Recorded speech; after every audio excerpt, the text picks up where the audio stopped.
कक्षा 9, विषय हिंदी व्याकरण। व्याकरण में आज हम भाववाचक संज्ञा इसका अध्ययन करने वाले हैं।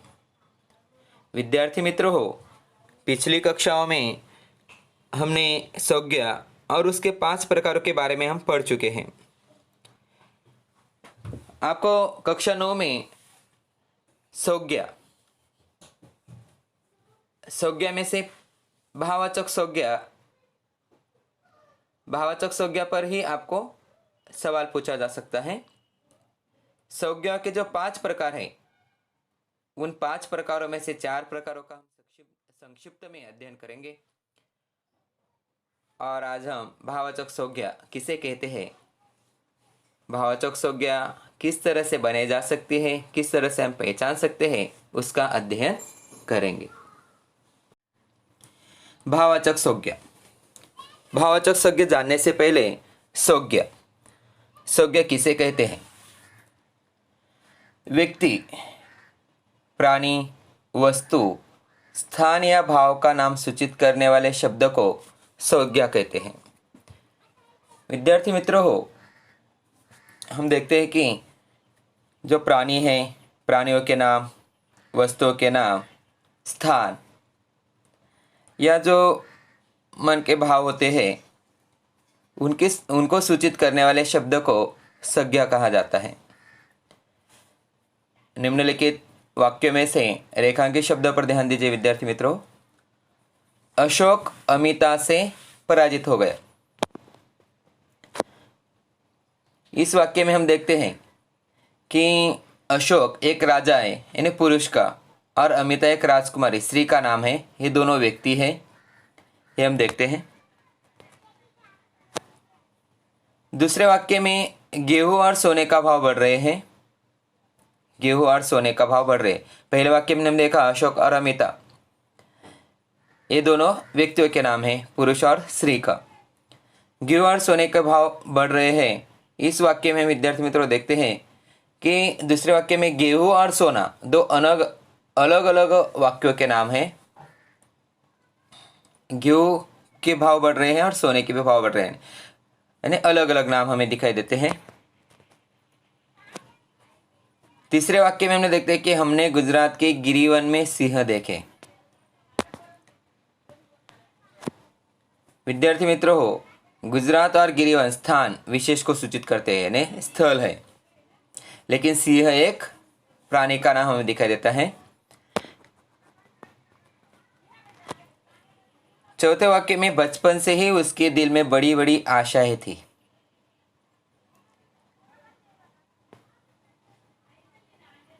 यानी चौथे वाक्य में बचपन एक अवस्था यानी दशा का नाम है, और आशा शब्द से मन का भाव सूचित होता है।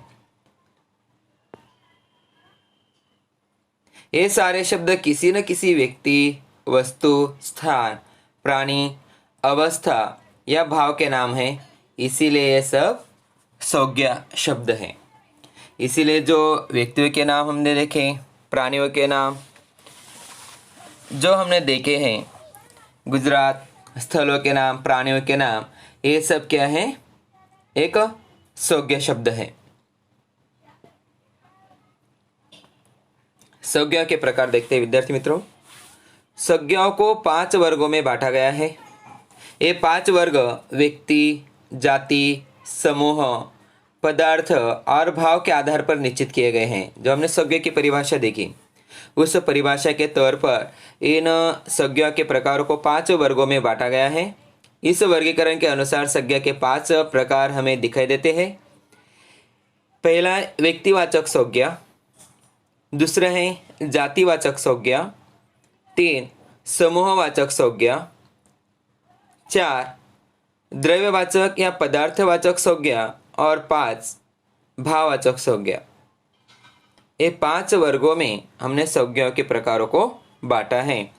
इन 5 प्रकारों का हम संक्षिप्त में अध्ययन करते हैं। पहला व्यक्तिवाचक संज्ञा। यह संज्ञा किसी विशेष व्यक्ति, प्राणी या स्थान का बोध कराती है, यानी व्यक्तिवाचक। विद्यार्थी मित्रों, संज्ञा के पहला प्रकार में हम देखते कि व्यक्तिवाचक, व्यक्तिवाचक संज्ञा से हमें ये समझ में आ जाता है कि किसी व्यक्ति या किसी प्राणी या किसी स्थान का नाम जो बोध कराती है उसे कहते हैं व्यक्तिवाचक संज्ञा।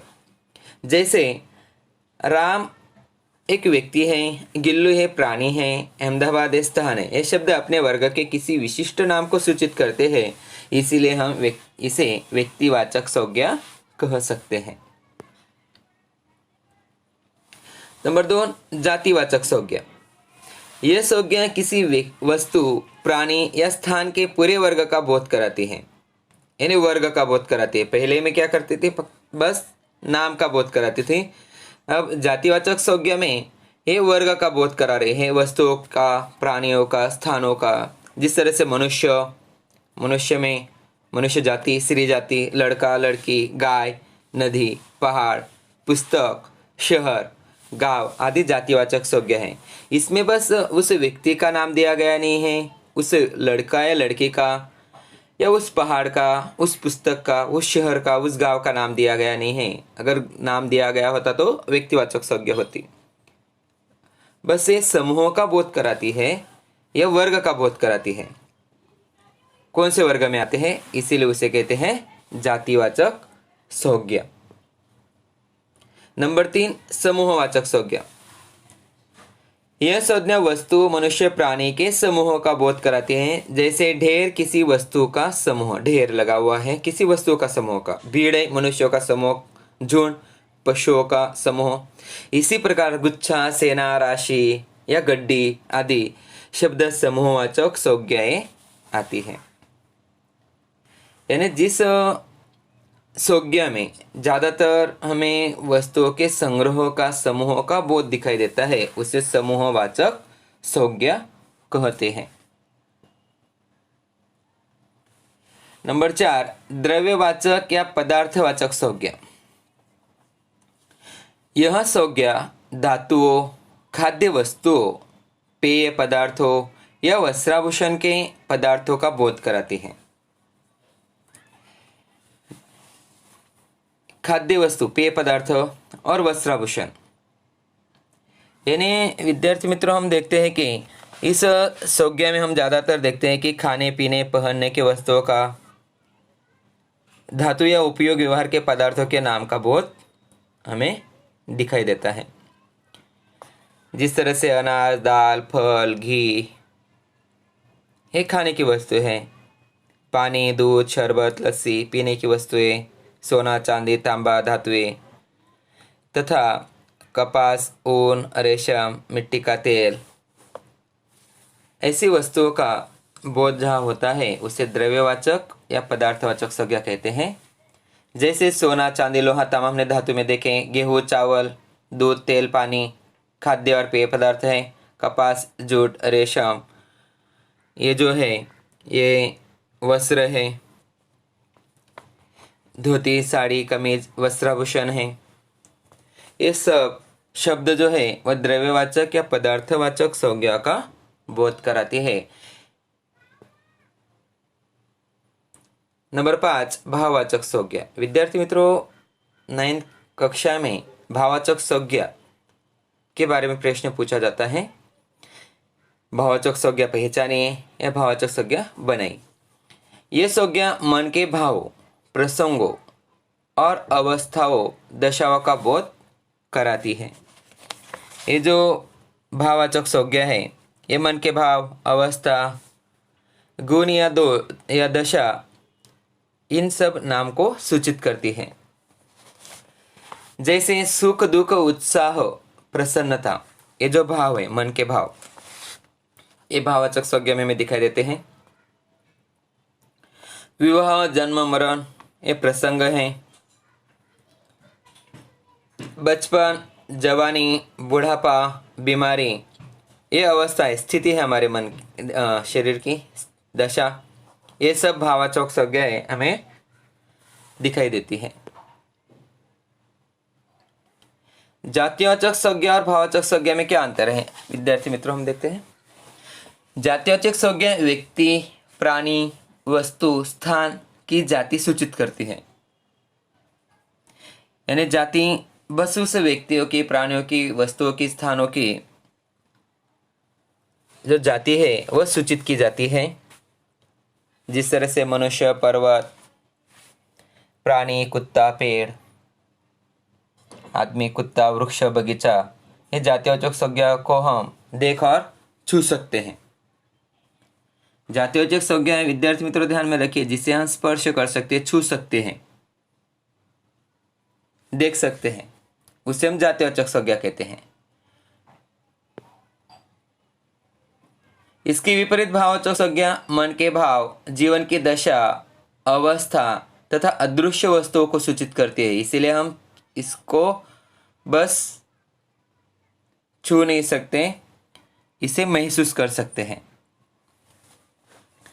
जैसे हर्ष, उल्लास, उत्साह, उदासी, ये भाव है मन के।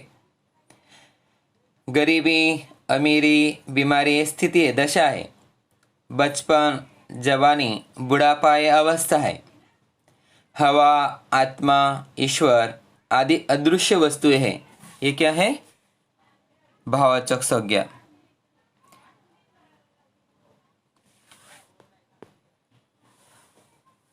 भाववाचक संज्ञाओं का हम केवल अनुभव कर सकते हैं, उन्हें देख या छू नहीं सकते। लड़के को हम देख सकते हैं, छू सकते हैं नहीं, पर लड़कपन को हम देख और छू नहीं सकते। जो लड़कपन है लड़के का, उसे हम देख और छू नहीं सकते। भाववाचक संज्ञा की पहचान। विद्यार्थी मित्रों, भाववाचक संज्ञा को किस तरह से हमें पहचानना चाहिए?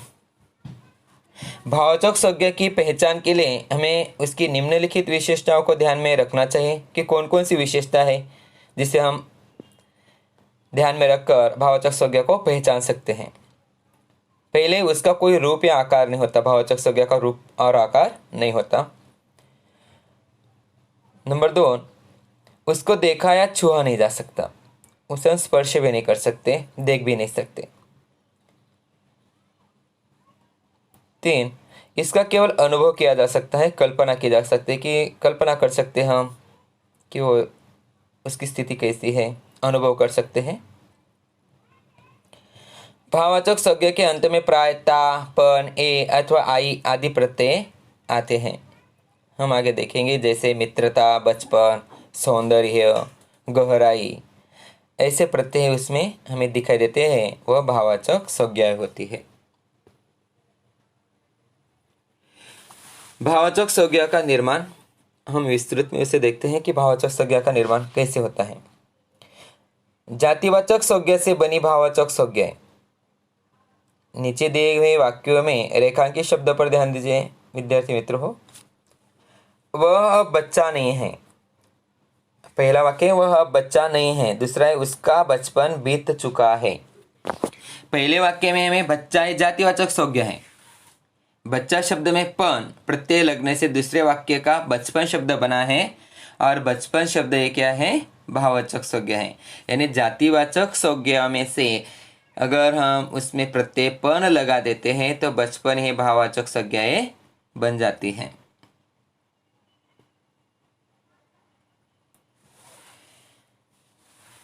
ब विभाग में देखते हैं, तुम आदमी को देखते हो। आदमी को हम देख सकते हैं, इंसान को हम देख सकते हैं। दूसरे में, मैं आदमियत का पुजारी हूँ, यानी मैं इंसानियत का पुजारी हूँ। आदमियत भी कह सकते हैं उसे, इंसानियत भी कह सकते हैं, इंसानियत का पुजारी हूँ। पहले वाक्य में आदमी है जातिवाचक संज्ञा है।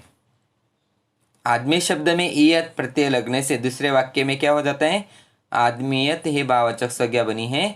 आदमियत यानी इंसानियत, क्योंकि इंसानियत के हम पुजारी होते हैं, जिसमें हम इंसानियत देखते हैं। हम इंसान को देख सकते हैं लेकिन इंसानियत को महसूस कर सकते हैं, उसे देख नहीं सकते।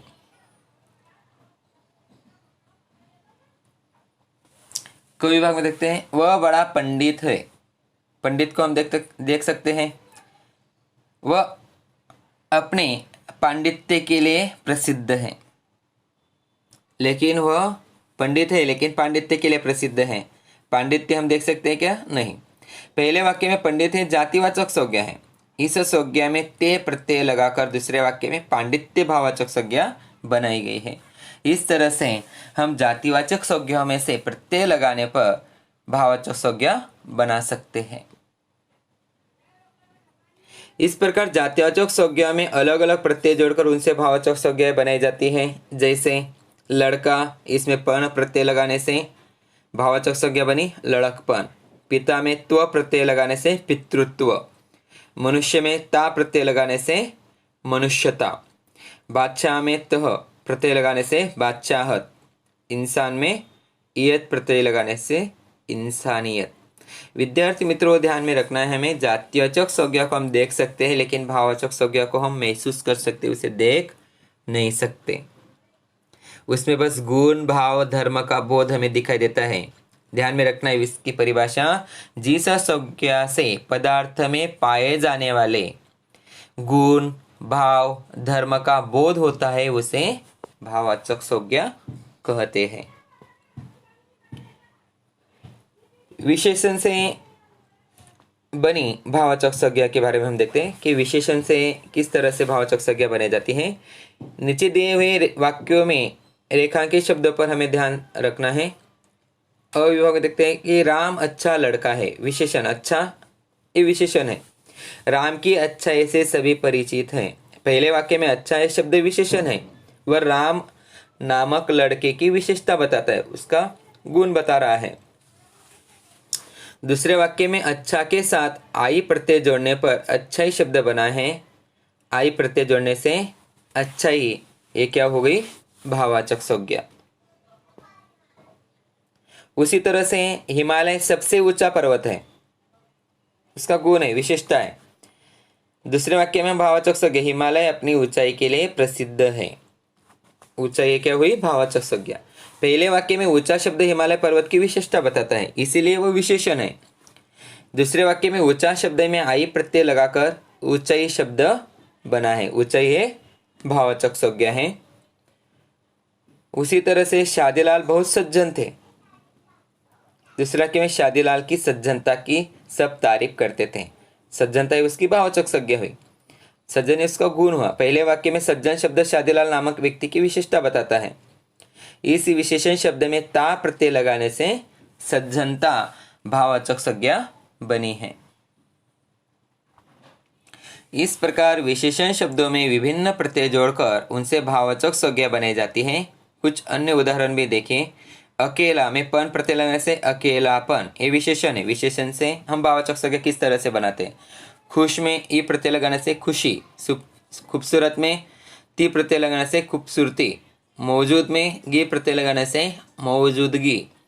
असल में ईयत प्रत्यय लगाने से असलियत। तय में यारी प्रत्यय लगाने से तैयारी। इस तरह से विशेषण में से हम भाववाचक संज्ञा बना सकते हैं। अब देखते हैं कि क्रिया से बनी भाववाचक संज्ञा। क्रिया से किस तरह से हम भाववाचक संज्ञा बना सकते हैं। नीचे दिए हुए वाक्यों के रेखांकित शब्द पर ध्यान दीजिए विद्यार्थी मित्रों। पहले में वह अच्छा कमाता है, एक क्रिया है कमाना। दूसरे में उसकी अच्छी कमाई है। कमाई क्या है? भाववाचक संज्ञा। पहले वाक्य में कमाता है क्रिया शब्द है, ये कमाना धातु से बना है।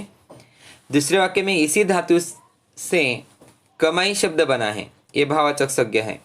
कमाना धातु का अंत्यवर्ण ना हटाकर उसमें आई प्रत्यय जोड़ने से कमाई भाववाचक संज्ञाएं बनी है। इस तरह से आई प्रत्यय जोड़ने से हम कमाई भाववाचक संज्ञा बनती है। पता नहीं यहाँ से कब छूटेंगे। छूटना है क्रिया है। पता नहीं यहाँ से हम कब छुटकारा मिलेगा, यानी काराय प्रत्यय जोड़ने से भाववाचक संज्ञा बनी है। पहले वाक्य में छूटेंगे क्रिया शब्द है, ये छूटना धातु से बना है। छूटना धातु का अंत्यवर्ण ना हटाकर उसमें कारा प्रत्यय जोड़कर छुटकारा भाववाचक संज्ञाएं बनी है। इतना चिल्लाते क्यों हो? चिल्लाना है क्रिया है। इतनी चिल्लाहट क्यों मचाते हो? पहले वाक्य में चिल्लाते क्रिया शब्द है, ये चिल्लाना धातु से बना है। चिल्लाना धातु का अंत्यवर्ण ना हटाकर उसमें आहट प्रत्यय जोड़कर चिल्लाहट शब्द बनाया गया है। चिल्लाहट क्या है? भाववाचक संज्ञा है। इस प्रकार जातिवाचक संज्ञा, विशेषण और क्रिया यानी धातु में प्रत्यय लगाने से भाववाचक संज्ञाएं बनती है। विद्यार्थी मित्रों, हमने जातिवाचक संज्ञा, विशेषण और क्रिया में प्रत्यय लगाने से किस तरह से भाववाचक संज्ञा बनती है उसका अध्ययन किया। इस प्रकार क्रिया शब्दों में विभिन्न प्रत्ययों जोड़कर उनसे भाववाचक संज्ञा बनाई जाती है। हंसना में ई प्रत्यय लगाने से हंसी, कमाना में ई प्रत्यय लगाने से कमाई, रोना में आई प्रत्यय लगाने से रुलाई, घबराना में आवट प्रत्यय लगाने से घबराहट। ये हम क्रिया से बनी भाववाचक संज्ञाएं देखते हैं। भाववाचक संज्ञा बनाने वाले मुख्य प्रत्यय और उनके उदाहरण नीचे दिए गए हैं कि किस तरह से हम प्रत्यय लगाकर भाववाचक संज्ञा बना सकते हैं। मूल शब्द सज्जन में ता प्रत्यय लगाने से सज्जनता, सुंदर में ता प्रत्यय लगाने से सुंदरता, कायर में ता प्रत्यय लगाने से कायरता। ये भाववाचक संज्ञा बनती है ता प्रत्यय लगाने से भी। विद्यार्थी मित्रों, हमें ध्यान में रखना है कि ता प्रत्यय जिस शब्द में लगा हुआ है वह भाववाचक संज्ञा है। उसी तरह से पिता में त्व प्रत्यय लगाने से पितृत्व, माता में त्व प्रत्यय लगाने से मातृत्व, पुरुष में त्व प्रत्यय लगाने से पुरुषत्व, बचना में त प्रत्यय लगाने से बचत, खपना में त प्रत्यय लगाने से खपत, रंगना में रंगत यानी त प्रत्यय लगाने से रंगत भाववाचक संज्ञा बनती है। बच्चा में पन प्रत्यय लगाने से बचपन, लड़का में पन प्रत्यय लगाने से लड़कपन, अकेला में पन प्रत्यय लगाने से अकेलापन। ये भाववाचक संज्ञा हमें दिखाई देती है। मूल शब्द हम देखते हैं कि मुक्त, इसमें ई प्रत्यय अगर लगा देते हैं तो मुक्ति शब्द बनता है। प्रसिद्ध में ई प्रत्यय लगाने से प्रसिद्धि, भक्त में ई प्रत्यय लगाने से भक्ति, नौकर में उसी तरह से ई प्रत्यय लगाने से नौकरी, गुलाम में ई प्रत्यय लगाने से गुलामी, खुश में ई प्रत्यय लगाने से खुशी। ये भाववाचक संज्ञा बनती है। अच्छा में आई प्रत्यय लगाने से अच्छाई, ऊंचा में आई प्रत्यय लगाने से ऊंचाई, लड़ना में आई प्रत्यय लगाने से लड़ाई। ये भाववाचक संज्ञा बनती है। आगे घबराना में आहट प्रत्यय लगाने से घबराहट, चिल्लाना में आहट प्रत्यय लगाने से चिल्लाहट, मुस्कुराना में आहट प्रत्यय लगाने से मुस्कुराहट। ये भाववाचक संज्ञा बनती है। उसी तरह से सजाना में आवट प्रत्यय लगाने से सजावट, बनाना में आवट प्रत्यय लगाने से बनावट, लिखना में अगर आवट प्रत्यय लगा देते तो लिखावट, मिलाना में आवट प्रत्यय लगाने से मिलावट। उसी तरह से चुनना में आव प्रत्यय लगाने से चुनाव, बहना में आव प्रत्यय लगाने से बहाव, घूमना में आव प्रत्यय लगाने से घुमाव। ये भाववाचक संज्ञाएं बनती है। बुलाना में आवा प्रत्यय लगाने से बुलावा, दिखाना में आवा प्रत्यय लगाने से दिखावा, पछताना में आवा प्रत्यय लगाने से पछतावा, थकना में आन प्रत्यय लगा देते तो थकाव, उठना में आन प्रत्यय लगाने से उठान, ढलना में आन प्रत्यय लगाने से ढलान। ये भाववाचक संज्ञाएं बनती है। मौजूद में गी अगर प्रत्यय लगा देते तो मौजूदगी, सादा में गी प्रत्यय लगाने से सादगी, ताजा में गी प्रत्यय लगाने से ताजगी। इस तरह से भाववाचक संज्ञाएं बनाई जा सकती है। बहुत में अगर आयत प्रत्यय लगाने दे देते तो बहुत आयत, उचित में ए प्रत्यय लगाने से औचित्य, सुंदर में ए प्रत्यय लगाने से सौंदर्य, वत्सल में ए प्रत्यय लगाने से वात्सल्य, खैर में अगर ईयत प्रत्यय लगा देते तो खैरियत, इंसान में ईयत प्रत्यय लगाने से इंसानियत, असल में ईयत प्रत्यय लगाने से असलियत। विद्यार्थी मित्रों, अंते ना का न करके भी हम भाववाचक संज्ञा बना सकते हैं। जिस तरह से उलझना, इसमें ना प्रत्यय अगर लोप कर देते हैं तो उलझन, देना में देन, जलना में जलन। इस तरह से भी भाववाचक संज्ञा बनाई जा सकती है। पुकारना का अंत्य ना का लोप करके पुकार, जीतना का जीत, चमकना का चमक। बूढ़ा में पा प्रत्यय लगाने से बूढ़ापा, मोटा में पा प्रत्यय लगाने से मोटापा भी भाववाचक संज्ञा बनाई जा सकती है। वकील में त प्रत्यय लगाने से वकालत, शरीफ में त प्रत्यय लगाने से शराफत। इस तरह से हम प्रत्यय लगाकर भी भाववाचक संज्ञाएं बना सकते हैं। विद्यार्थी मित्रों, आपको अब ये भाववाचक संज्ञाएं हम किसे कहते हैं, भाववाचक संज्ञा की कैसी पहचान करनी चाहिए, उसका हमने अध्ययन किया, आपको समझ में आ गया होगा। तो आपको परीक्षा में अगर कोई वाक्य दिया गया है तो उसमें से आपको भाववाचक संज्ञाएं पहचाननी है। ये पूरा जो पहले से ही अंत तक आपको अपने व्याकरण की कॉपी में लिखना है और स्वाध्याय भी उस कॉपी में लिखना है। स्वाध्याय में जो प्रश्न दिए गए हैं वैसे ही प्रश्न आपको परीक्षा में पूछे जा सकते हैं, उसमें से आपको भाववाचक संज्ञाएं पहचाननी है। ये वाक्य जो दिए गए हैं प्रश्न के तौर पर, ये आपको अच्छी तरह से व्याकरण की नोट्स लिखनी है और उसमें से कौन सा भाव आपको वाक्य में दिखाई देता है वह भाववाचक संज्ञा के तौर पर लिखना है।